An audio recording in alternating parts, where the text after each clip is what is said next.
Por lo general, las mujeres no hemos sido muy amadas en varias de las culturas. Hemos tenido que ganarnos varios de los derechos que tenemos hoy en día y, al menos en el sistema occidental en el que vivo, hemos vivido en un mundo en el que las mujeres somos humanas de segunda clase. Y claro, eso sí excluimos a las mujeres trans, las lesbianas, bisexuales o de cualquier minoría, que bueno, eso ya nada más es irle sumando platillos al buffet de opresiones. Escójale usted. Pero sí. Por el momento sigue siendo marzo, y ustedes que ustedes creían que no iba a sacar un nuevo episodio especial antipatriarca de Viva las Mujeres. No, no, no, no, no. Esa fecha nunca se me va. El 8 de marzo conmemoramos el Día Internacional de la Mujer y recordamos justo esta lucha. Porque no se nos felicita por ser mujeres, no es un ¡Viva! ¡Felicidades por ser mujer! No. Esta fecha es un recordatorio de todo el trabajo que nos ha costado llegar hasta donde estamos y la batalla constante contra la violencia de género y lo que nos falta, porque nos falta un montón. Existe el abuso sexual, feminicidios, ni siquiera hablemos todavía de los trabajos de cuidado que siguen siendo súper feminizados. Ay, no. Bueno, les voy a poner un ejemplo más tangible para que logren cachar un poquito lo cerca o cómo los derechos de las mujeres han sido bastante recientes, ¿ok? En 1953, las mujeres obtuvieron el voto en México. En 1940 se inventó la televisión a color, que por cierto también fue en México, pero bueno, ese no es el punto. El voto de las mujeres en México es más joven que la televisión a color. Es todavía más joven que el primer cohete que llegó al espacio. Esto fue en 1944, casi 10 años antes. Es más, es todavía más joven que las tarjetas de crédito. Estas se inventaron en 1949. Y hablando de tarjetas de crédito, en Estados Unidos los bancos todavía podían negarle una tarjeta de crédito a una mujer sin la firma de su esposo en 1974. Hace casi que 50 años. Lo que quiero decir con todo esto es que ser mujer por sí solito, sin todo la demás interseccionalidad y cosas y les digo esta canastita de piedras de opresiones, es un tema por sí solo. Y obvio, la mitología grecorromana no se va a salvar de esto. Por lo general, una mujer famosa en la mitología grecorromana tiene 3 caminos. 1, eres un ser malévolo culpable de alguna tragedia enormísima como Pandora, Helena o Clitemnestra. 2, diste a luz a alguien maravilloso y te conocen como la madre de algún héroe o deidad como Tetis, Hécuba o Maya. Y 3, te acostaste con alguien maravilloso y te conocen como una de las parejas de ese alguien, como Penélope, de Helena otra vez y Ariadna. Fuera de eso, y tristemente, y aunque yo trato de verles toda la personalidad del mundo y las amo y adoro a las heroínas y a las mujeres en la mitología grecorromana, hay muy pocas veces que se les reconoce como una persona completa, íntegra y no como una extensión del vato con el que andan o como la extensión de algún otro hombre. Aún así, existían. Eso no quiere decir que no existían. Y aprovechando otra vez que es marzo, quisiera contarles la historia de una de estas mujeronas, luchona y fregona, que de hecho hay un equipo de fútbol nombrado en su honor. Ella es la increíble Atalanta. Yo soy Nix, soy su mito nerda de confianza y sean bienvenidas hermosas personas a este nuevo episodio de Relatos del Olimpo, donde me toca contarles no solo el mito de esta luchona, sino uno de los más divertidos que alguna vez leí. Desde el momento en el que Atalanta vino al mundo, tuvo que luchar contra las imposiciones de una sociedad que no valoraba a las mujeres como guerreras ni como líderes. ¿Les suena? Rechazada por su propio padre, por el simple hecho de ser hija y no hijo, literalmente, sobrevivió gracias a la naturaleza. Una osa la alimentó y más tarde se convirtió en una cazadora formidable bajo la guía de Artemisa. No necesitó protección ni un esposo para definir su destino. Es más, su valentía y su destreza fueron suficientes para ganarse un lugar entre los héroes más grandes de la mitología. Atalanta demostró que la fuerza y la inteligencia no eran exclusivas de los hombres, no, y acompañó incluso en algunas de las versiones el superbote de los argonautas, aunque en otras el de Jasón decide que si bien quería acompañarlos y la intención estaba muy bien agradecida, mejor no, porque era un barco lleno de vatos machos pecho peludo y no sabían controlarse, así que no era una muy buena idea tener una mujer por ahí metida. En fin, ¿cómo Atalanta logró ganarse su título de heroína? ¿Qué tienen que ver unas carreritas donde quien perdía se moría? ¿Y cómo es que a pesar de todo esto siguió siendo víctima de un sistema que no podía aceptar una mujer poderosa? Te lo cuento hoy en Relatos del Olimpo.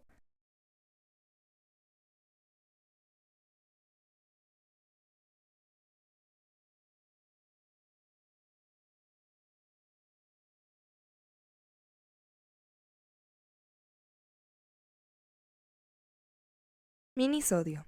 La heroína, el mito, la leyenda. Atalanta. Desde el momento de su nacimiento, Atalanta fue víctima del desprecio de su propio padre, del hermosísimo patriarcado, quien, cegado por el deseo de tener un heredero varón, decidió aceptarla. No. ¿Matarla entonces? No, tampoco. Estaba prohibido cometer un acto tan atroz como matar a algún familiar, luego tendría que irse a purificar y qué flojera, así que mejor la abandonó en el bosque para que se muriera solita de hipotermia o que se la comiera un animal.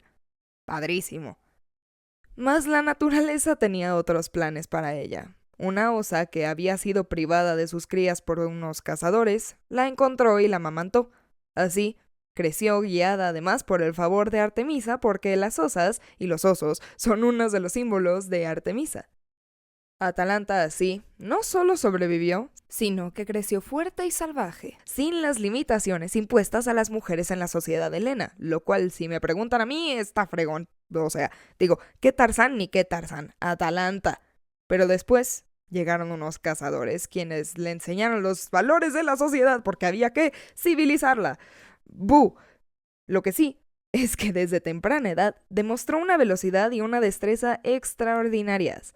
Mientras otras jóvenes eran educadas para el matrimonio y la sumisión, Atalanta tuvo la oportunidad de conocer la libertad de los bosques y la vida de la caza. Se convirtió en una guerrera formidable, armada con un arco y una voluntad inquebrantable. No tardó en llamar la atención de quienes no aceptaban de ver a una mujer desafiar el orden establecido, especialmente de dos centauros, Roicos e Ileo. Intentaron estos violarla, convencidos de que podían doblegar su espíritu, pero Atalanta, además de ser una gran mujer de un gran espíritu, tenía las herramientas perfectas para poder defenderse y con la misma precisión con la que cazaba a sus bestias salvajes, disparó 2 flechas y acabó con ellos. Así, pim pam, no pasa nada, nada más porque no había licuadora, porque ya saben, ya se sabe la consigna, la violadora a la licuadora. En fin, Atalanta se rehusó a ser tratada como una presa. Ella sería la cazadora. Tal cual. Y desde entonces, su nombre empezó a resonar como una mujer que no tenía nada ni nadie que la domine. Creció y pasó el tiempo hasta que llegó el día que Oineo, rey de Calidón, decidió honrar a todas las deidades con ofrendas por las cosechas, excepto a una, Artemisa. Pésima idea. Me sorprende que neta nada más de estos humanos no aprenden, porque si algo hemos aprendido en este podcast es que las deidades olímpicas específicamente, además, no son seres que se tocan el corazón así porque sí, y Artemisa, siendo la diosa de la cacería y una de las que se atreve a poner un estate quieto cuando es bien merecido, no se iba a dejar ofender así nada más. Como castigo, envió a un jabalí gigantesco, una bestia descomunal, que devastó todos los campos, mató el ganado e incluso a quienes intentaban detenerlo. Terrible la situación. Oineo hizo lo único que podía hacer. Convocó a los héroes más valientes de toda Grecia para cazar a la criatura. Llegó Meleagro, Cástor, Jasón, Peleo, el padre de Aquiles, Teseo y nuestra hermosísima reinona, Atalanta, aunque su presencia en la expedición no fue bien recibida por todos. Algunos, como Anseo y Céfalo, despreciaban la idea de ir a cazar junto a una mujer, pero Meleagro, que era hijo del mismo rey Oineo, la defendió así de no sean cobardes, ¿a poco tienen miedo que les gane una mujer? Porque, ¿qué creen? No nada más la defendió por su increíble talento, sino porque se sintió inmediatamente atraído por ella, aunque se supone que se iba a casar o ya estaba casado con Cleopatra. Ugh, de verdad que tienen un problema con los temas de monogamia y fidelidad que ya les he dicho, si no quieren la monogamia está bien, pero que sea mutuo, caray. En fin, el caso es que la defendió y los otros en un... Bueno, está bien, ¿vamos? Así no querían verse muy cobardes y accedieron a cazar junto a ella. Muy bien. Cuando comenzó la cacería, la batalla contra el jabalí realmente fue feroz. Los héroes empezaron a caer bajo sus colmillos uno tras otro. Anseo, que era el más hocicón de todos, proclamó que su hacha iba a vencer el jabalí, pero solo tardó unos segundos en ser destripado por la bestia.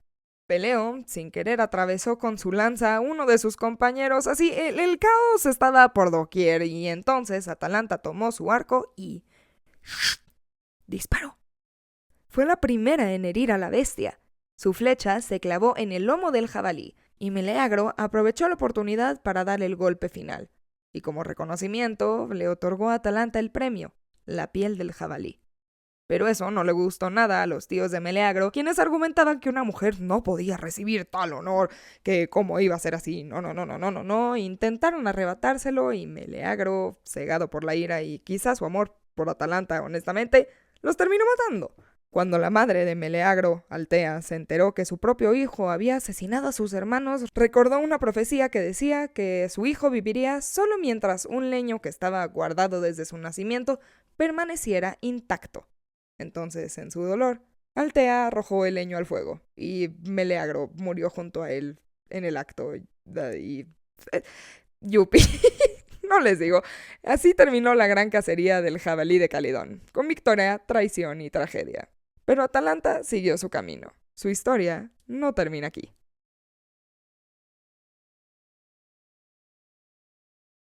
De alguna manera que no conocemos, Atalanta regresó con su padre y este trató de convencerla de casarse porque, oh no, una hija soltera.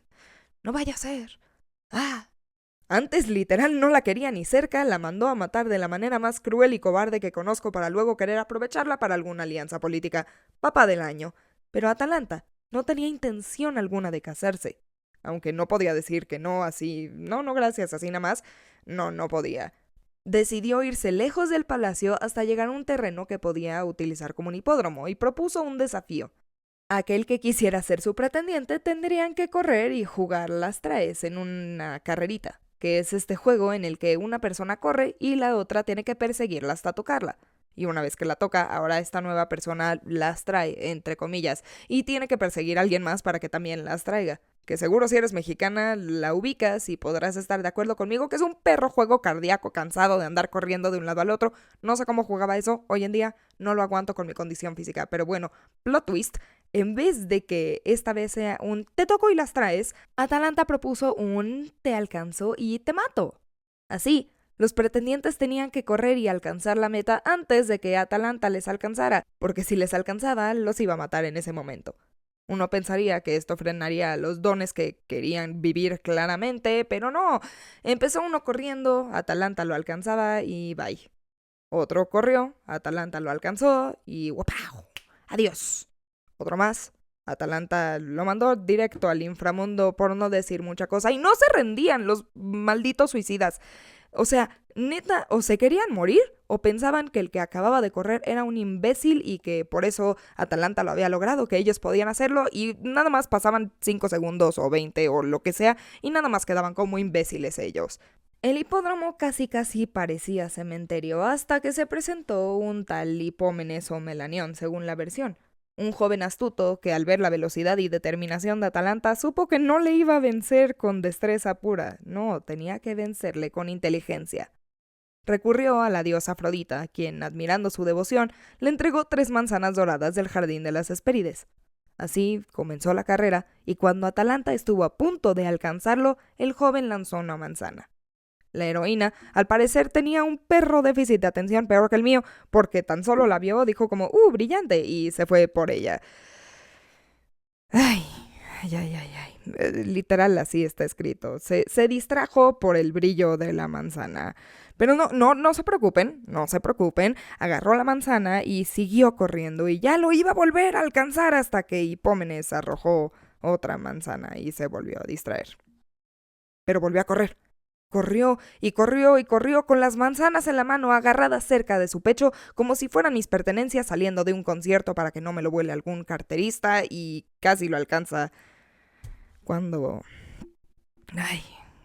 Hipómenes lanzó otra manzana y se volvió a distraer y así ganó la carrera. ¡Yay! Las 3 manzanas le dieron la ventaja necesaria para ganar. Y así Atalanta se vio obligada a casarse con Hipómenes porque era una mujer de su palabra y le venció. Así que se casaron y se supone que con el tiempo creció amor entre la parejita porque obvio una mujer no se podía quedar soltera y había que bajarla a su nivel otra vez de alguna manera, pero... ¿Neta? ¿Neta? La cosa que la derrotó no fue ni siquiera a su nuevo esposo, fue el déficit de atención. No friegues. En fin, la parejita, o mejor dicho, Hipómenes Melanión, olvidó honrar a Afrodita por su ayuda, así que, como castigo, la diosa les hizo sucumbir a la pasión en un templo sagrado. ¡Sacrilegio! ¡No! Esto enfureció a las deidades y finalmente llevó a su transformación en leones, condenados a nunca estar juntos como pareja, porque en la mitología griega se creía que los leones no podían aparearse entre sí. Al parecer nacían como Baby Jesus, sin aparearse. Yo qué sé, ya dijimos que no le íbamos a buscar lógica a esto, ¿no? Ovidio, para ponerle el medio más bonito, luego dice que se volvieron los leones de la diosa Cibeles, y de hecho, si están en Madrid, pueden visitar a Cibeles, Atalanta e Hipómenes en un bellísimo monumento conocido como la Fuente de Cibeles.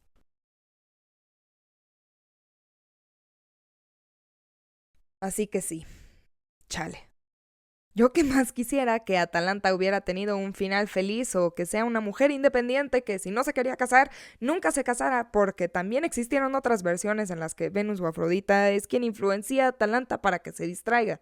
Y finalmente, que se enamorara de su esposo.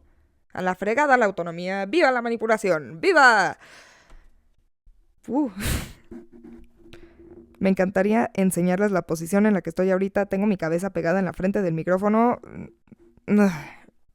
Poco a poco. Poco a poco, ¿no? Al menos Atalanta logró romper varios estereotipos y reglas de la época que hay que aplaudir, honestamente, hay que aplaudir y hay que ir rompiendo los techos de cristal poco a poco, mito a mito, marcha a marcha, sí, sí, desde Atalanta hasta hoy. Y vaya que nos queda un gran camino, pero me encanta esta historia, porque además de ser súper divertida y ocurrente, muestra muy bien la lucha por la liberación de la mujer. Es muy poco a poco, en sí todas las luchas sociales son muy poco a poco, de pasito a pasito y de mucha paciencia. Y aunque parezca que tenemos libertad hoy en día, o que tenemos ya la capacidad de decidir sobre nuestros cuerpos, nuestro destino o nuestra propia vida, siguen existiendo un montón de reglas y estructuras sociales que estropean nuestra libertad y seguridad. No hablo nada más de mi país, hablo alrededor de todo el mundo. Hay algunos lugares en donde somos más libres que otros, pero en ningún lugar todavía somos completamente libres ni estamos completamente seguras. Yo desde mi privilegio, que tengo que reconocer, soy una persona muy privilegiada, trato de hacer lo que puedo y luchar contra este terrible patriarcado, utilizar mi plataforma para visibilizar y luchar las historias de mujeres alrededor del mundo y cuestionar los valores por los que nos regimos. Esto no quiere decir que quiero quemar todo y mandar todo a la fregada porque todo es terrible y ¡ay, pobre de mí! Pero solo a través de cuestionarnos estos valores, solo a través de recontar estos mitos, de criticarlos y analizarlos, es que realmente podemos preguntarnos si queremos seguir rigiéndonos por las mismas estructuras o no. Hay veces que digo, va, sí, me late, me gusta, me parece que esto funciona y es bueno y es sano, saludable, y hay otras que digo, no. No, esto no está bien, no porque siempre haya sido así, significa que tienen que seguir las cosas así. Y repito, solo cuestionándonos, solo abriendo la conversación, es que nos damos cuenta de esto. Solo a través de esto es que nos concientizamos y podemos decidir no darlos por sentado así como algo natural. Caray, todo es una invención humana, hasta estos mitos. En nuestras manos está decidir qué respaldar o qué no. Pero en fin, muchísimas gracias por estar acá en otro episodio de Relatos del Olimpo. Muchas gracias por permitirme tener esta plataforma increíble. Y muchas gracias por acompañarme en este viaje de locuras y rants y, no sé, ideas raras que salen en mi cabeza y distracciones. En fin, muchas gracias. Yo soy Nix, su mitonerda de confianza. Y si no me pongo a jugar un Last Rise extremo por alguna razón, nos escuchamos a la próxima. Bye.